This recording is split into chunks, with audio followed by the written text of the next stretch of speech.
Hola, soy Camilo Restrepo, músico de la ciudad de Medellín hace 23 años, autor, compositor, intérprete, productor de fonogramas, también abogado, especialista en propiedad intelectual, derecho de autor y de las nuevas tecnologías.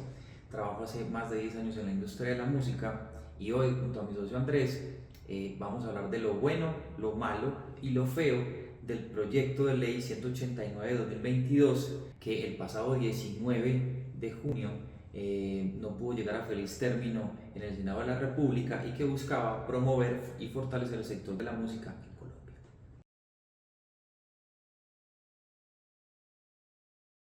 Hablemos de lo bueno que tenía el proyecto. Encontramos que en la creación del Fondo Cuenta Especial para el Sector de la Música, muchas de las destinaciones de los recursos de este fondo iban a estar destinadas a temas de formación musical, creación, producción, circulación, investigación. Esto es súper positivo porque hay muchos artistas que no tienen cómo acceder a eso.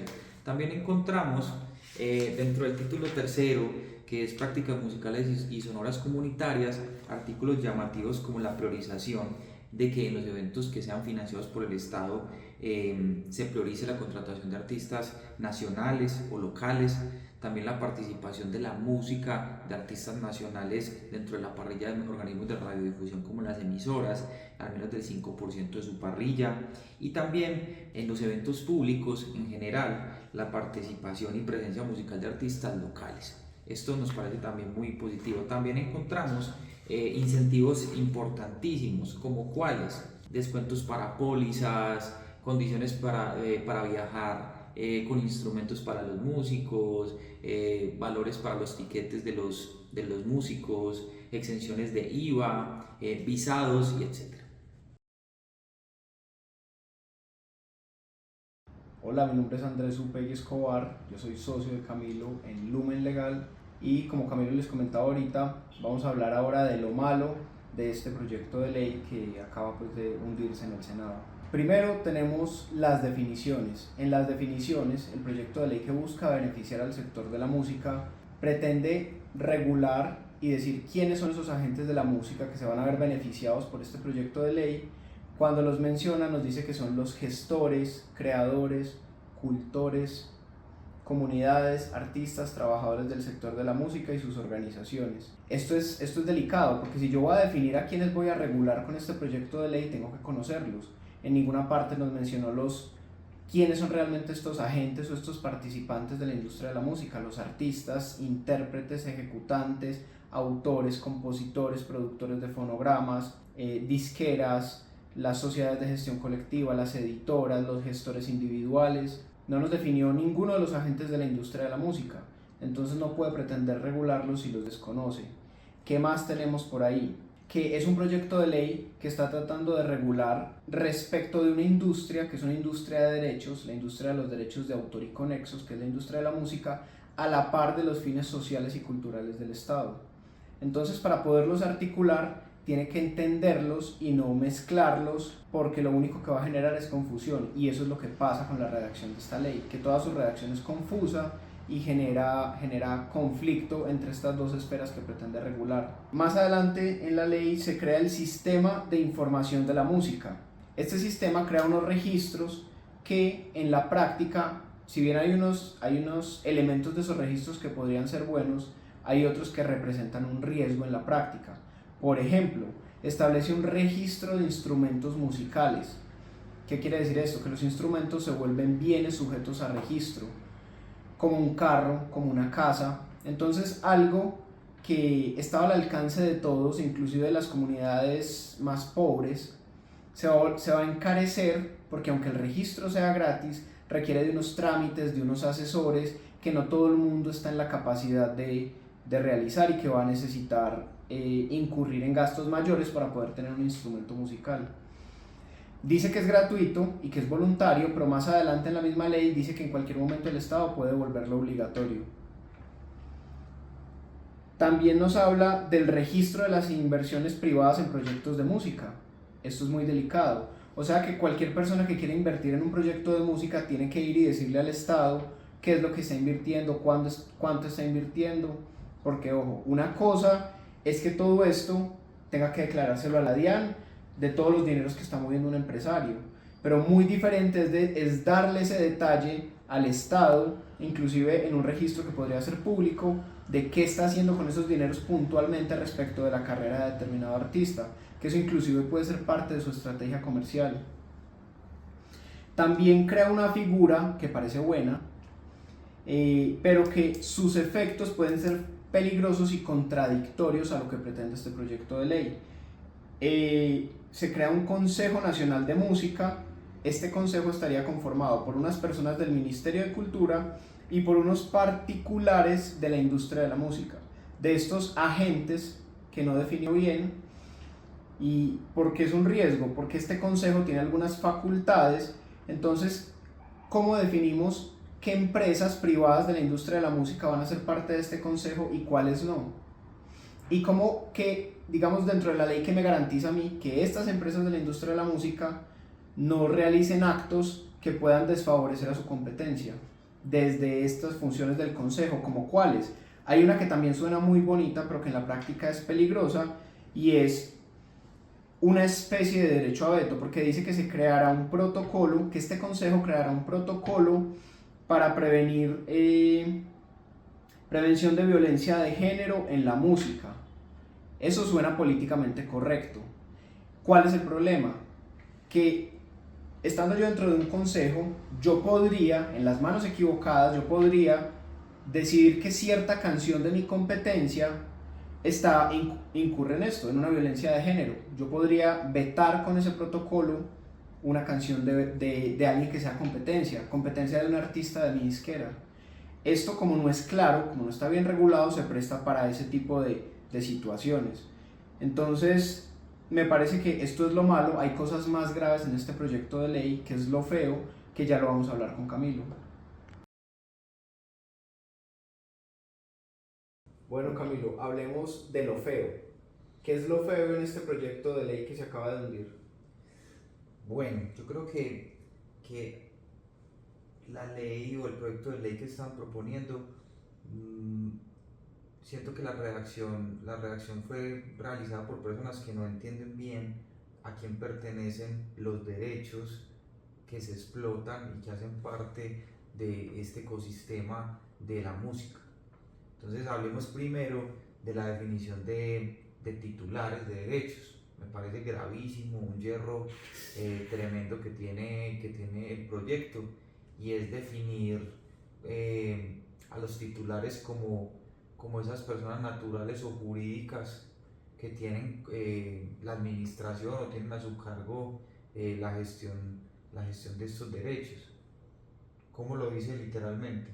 La ley dice, definición de titulares, son aquellos que tienen el control económico de la obra. Entonces, claro. Se lo voy a leer literalmente, dice, titular de derecho, persona natural o jurídica que ostente parcial o totalmente el control económico de las explotaciones de las obras o prestaciones artísticas. Claro. Entonces es el que tiene el control económico el que va a ser titular de esos derechos. Eso es gravísimo porque la ley 23, incluso con las nuevas modificaciones que tiene la ley 1915, incluso respecto a derechos conexos, establece bien quiénes son los titulares y de qué derechos. ¿Por qué? Porque en la música hay muchos tipos de derechos y hay multiplicidad de titulares. Entonces yo no puedo decir entonces que el titular de los derechos, entonces si entrego en licencia al distribuidor, entonces será él el titular. Entonces, sí, imagínense, yo le entrego una obra a una editora y no se la vendo, no se la cedo, sino que se la licencio, le doy una autorización para que ella tenga ese control económico mediante un contrato que tiene una exclusividad, pero dice la ley que yo dejo de ser el titular de la obra simplemente porque la editora me está administrando con un control económico mediante la exclusividad. Esto va en contra de todos los tratados internacionales y esto implicaría que un montón de personas, un montón de artistas, un montón de autores perdieran sus derechos por una mala redacción de una norma.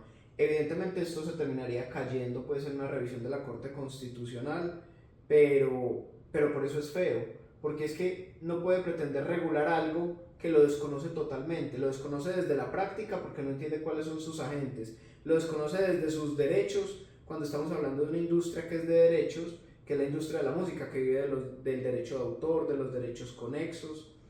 Entonces, con una redacción tan a la ligera, para no decirlo de otra forma, está generando muchos daños. ¿Qué otras cosas feas encontramos, Camilo, en este proyecto? Bueno, yo creo que cuando estamos hablando de la creación de este fondo, ¿cierto? Eh, digamos que sí, hay cosas que son buenas y las dijimos al principio, hay cosas que son buenas de la creación de ese fondo, pero hay dos cosas que me gustaría llamar la atención. Primero, cuáles son las fuentes de sus ingresos o de su financiación. Digamos que haya fondos del presupuesto nacional, me parece que está bien. ¿Cuál es el problema? El numeral cuarto de ese artículo. ¿Por qué? Porque más adelante vamos a ver en otros artículos que básicamente esta ley quiere modificar la ley 44. La ley 44 tiene una particularidad y es que trajo y reguló las sociedades de gestión colectiva, que es un mercado donde no se compite como cualquier otro mercado, es un mercado súper regulado y que tiene varios objetivos, entre ellos, uno, que los autores puedan gestionar sus derechos en un mercado donde quienes usan los derechos tengan el acceso a una entidad que se los autorice o una sola entidad que les ayude a acercarse a esos titulares para poder obtener las autorizaciones para usar esos derechos. Entonces, digamos que empecemos por ahí. Modificar la ley 44 tiene aspectos que son feos. ¿Qué tenemos feo?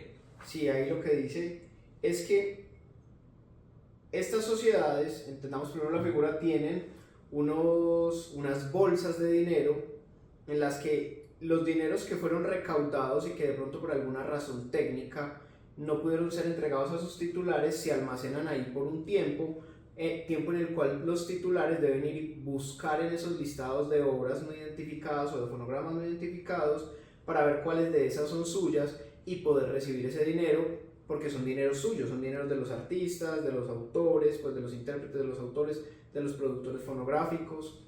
Y hay razones por las cuales no se han pagado, no es porque la sociedad negligentemente no quiera pagarlo, es porque puede ser que el usuario al momento de declarar qué obras usó o qué fonogramas usó no los identificó adecuadamente o que el titular de los derechos todavía no lo haya documentado ante la sociedad de gestión colectiva a la que voluntariamente decidió afiliarse o que no lo documentó dentro de la sociedad a la que está adscrito y esa sociedad todavía no lo ha incluido dentro de su base de datos siendo una sociedad de otro país. Hay muchas razones por las cuales una obra puede ser no identificada o un fonograma puede ser no identificado. Entonces, digamos que estas modificaciones que trae esta ley para la ley 44, más que ayudar a que los autores tengan acceso a esos dineros recaudados, incluso puede estar alejándolos. ¿Por qué? Primero, normalmente en la ley 44, cuando esos recaudos no eran reclamados a tiempo en el término de ley, como la ley se los faculta a los autores ante la sociedad de gestión colectiva, pues eso prescribe en favor de la sociedad. Ojo, la sociedad no se queda con ellos. Recuerden que los dueños de la sociedad de gestión colectiva son sus afiliados o sus socios, que son quienes, los mismos titulares de derechos, los autores, los intérpretes y los productores de fonogramas. Entonces, ¿qué pasó? Cambió eso para crear una especie de prescripción en favor de una entidad sin ánimo de lucro, también de carácter privado, como lo dice este proyecto de ley. Adicional a eso, trasladó esos fondos a esta nueva entidad que va a vigilar el ministerio, pero que a última hora quien va a seguir rindiendo como las cuentas respecto a terceros es la misma sociedad de gestión colectiva. Digamos que esto tiene algunas ambigüedades. Por ejemplo, la ley dice que, listo, la plata sale para este nuevo fondo, todo bien, y que en cualquier momento lo puede reclamar, pero más adelante dice que prescribe a los 5 años en favor de esa misma entidad. Sí, es que es muy, digamos, descontextualiza la razón de esos dineros, como lo dice Camilo, son dineros que pertenecen a los autores, que la sociedad los está reteniendo porque pudo haber un conflicto entre el nombre de la obra como la escribió el autor cuando se la entregó a la sociedad y el nombre que escribió el productor del concierto, y no hacen match. Entonces, para poder repartir, el autor tiene que ir y mirar en un listado de las obras no identificadas y decir, esta es mía, y ahí la entidad le paga. Si en determinados años el autor no la reclama, pues eso prescribe en favor de la sociedad de la cual él es socio. Entonces eso se invierte en beneficios para la sociedad, en tecnología, en planta, en recursos humanos. Entonces, este dinero de los autores es el que está diciendo este proyecto de ley, que va a pasar a ser administrado por este Fondo Cuenta Especial del Sector de la Música.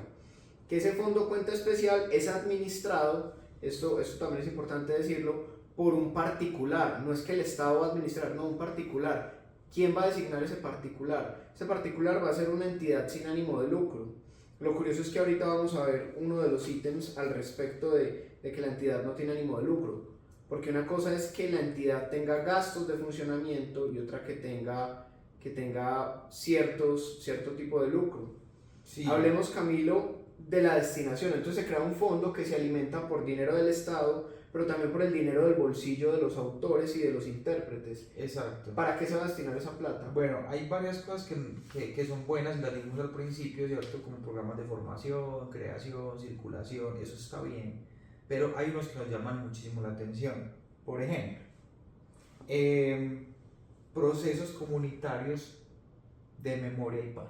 Entonces, viene algo, y es que, claro, nuestro país ha estado plagado de un montón de procesos de reparación por temas de violencia, de conflicto armado interno. Entonces ahí es donde viene la pregunta. Entonces, los autores, porque ese dinero que se va a trasladar a esa entidad es de los autores, entonces va a estar llamado entonces también a reparar lo del conflicto y no quienes han causado el conflicto. Es una reflexión que como sociedad tenemos que hacer, y que en este proyecto de ley nos llama mucho la atención, porque yo como intérprete o como autor o compositor no tengo por qué estar obligado a hacer parte de esos procesos de reparación. ¿Por qué? Porque los que causaron esos procesos esos procesos indemnizatorios son los que están llamados a indemnizar a las víctimas, no nosotros, que somos los que creamos y que hacemos que el patrimonio cultural de la nación en algún momento, cuando se extingan mis derechos de autor, ojo, recuerden que los derechos de autor no son infinitos, y en algún momento van a volver a ser de la memoria del patrimonio cultural del país, pues ahí es donde yo le voy a devolver a la sociedad, pero no de esta manera. Otro más que nos llamó la atención es como, oiga, ¿cómo así que la remuneración de la entidad? No, pues que es sin ánimo de lucro. Sí, yo creo que ahí por ejemplo, es de esos errores de redacción que generan confusión. Debe ser para los gastos de la entidad. También nos habla de que un porcentaje de ese fondo se va a destinar a la seguridad social de autores, intérpretes y ejecutantes. Y ahí viene la pregunta, ¿a quiénes sí se les da y a quiénes no? ¿Quién decide a qué autores pagarle y a cuáles no? Y si sale de los autores que están en las sociedades de gestión colectiva voluntariamente, ¿iría para ellos o iría para los que no están afiliados?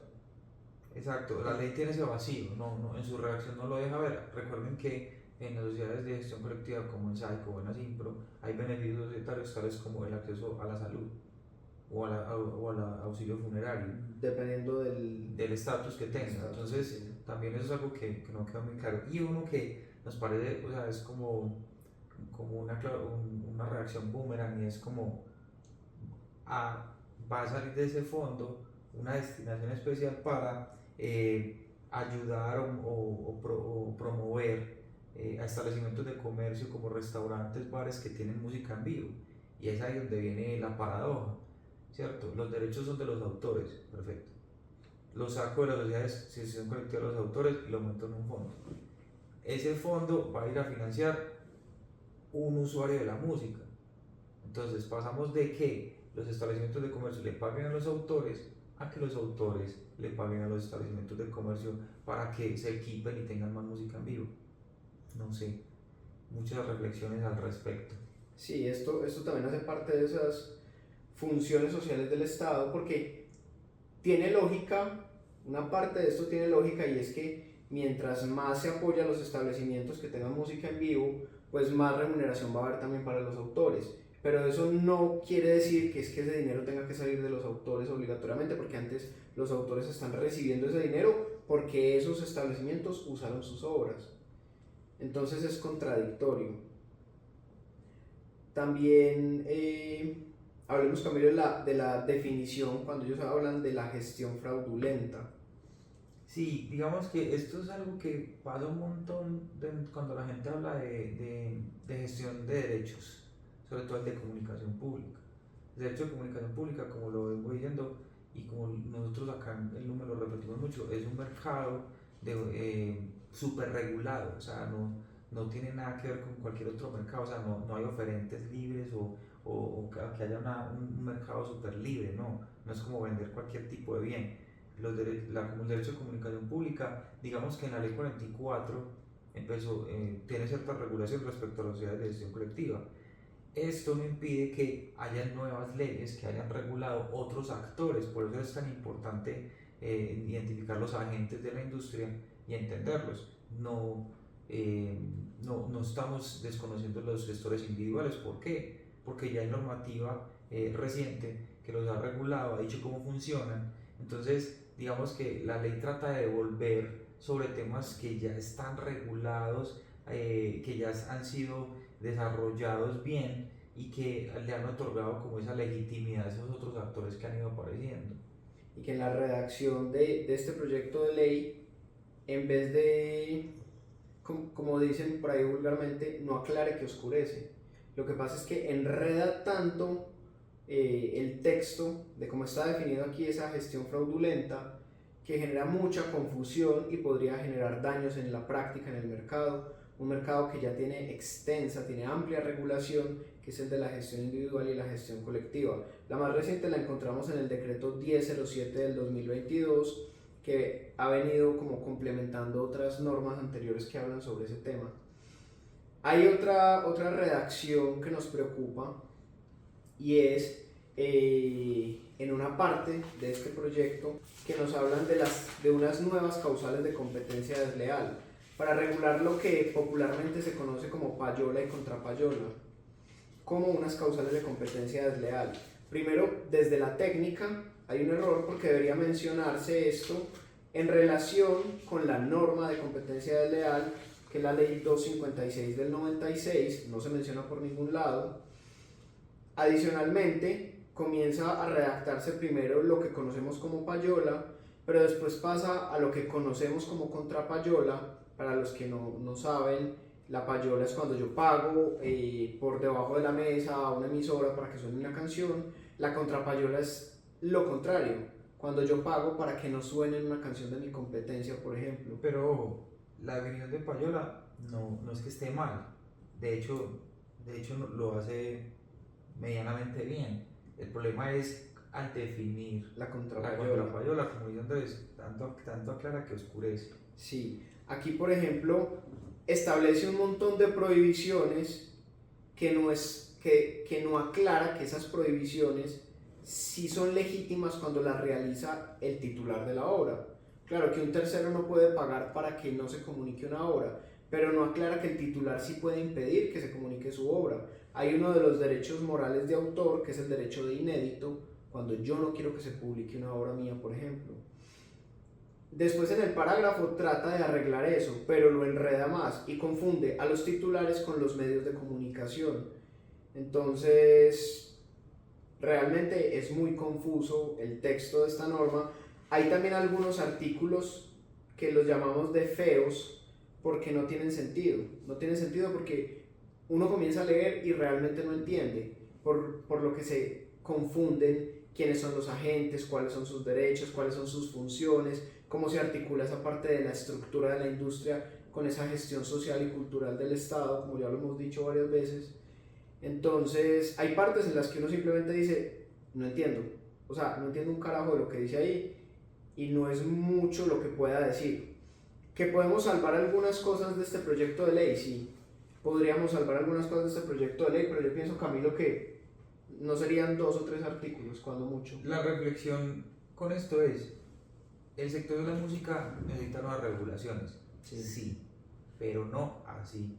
y nosotros siempre hemos estado como súper abiertos a aportar desde el día a día lo que vivimos acá, desde la parte legal, para que haya una construcción y un diálogo de verdad, que beneficie al sector de la música. Como reflexión, yo complementando a Camilo digo, es muy importante escuchar a los sectores. Entonces, si yo voy a regular un sector de la población o una industria en particular, yo tengo que escucharla.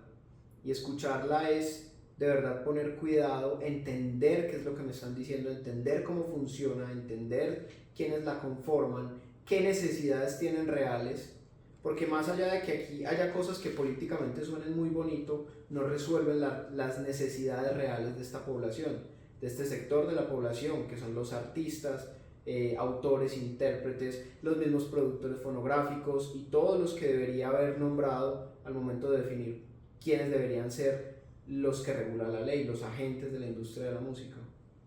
Entonces, la reflexión es, sí se necesita regulación, pero una regulación que escuche a esta población y que tenga en cuenta las necesidades particulares de la industria. Un saludo a los congresistas que tuvieron la iniciativa. Esperemos que este diálogo no sea sordo y que si lo van a volver a presentar, pues que tengan en cuenta todos estos puntos de vista y conversen con los verdaderos agentes de la industria. Así es. Gracias. Esto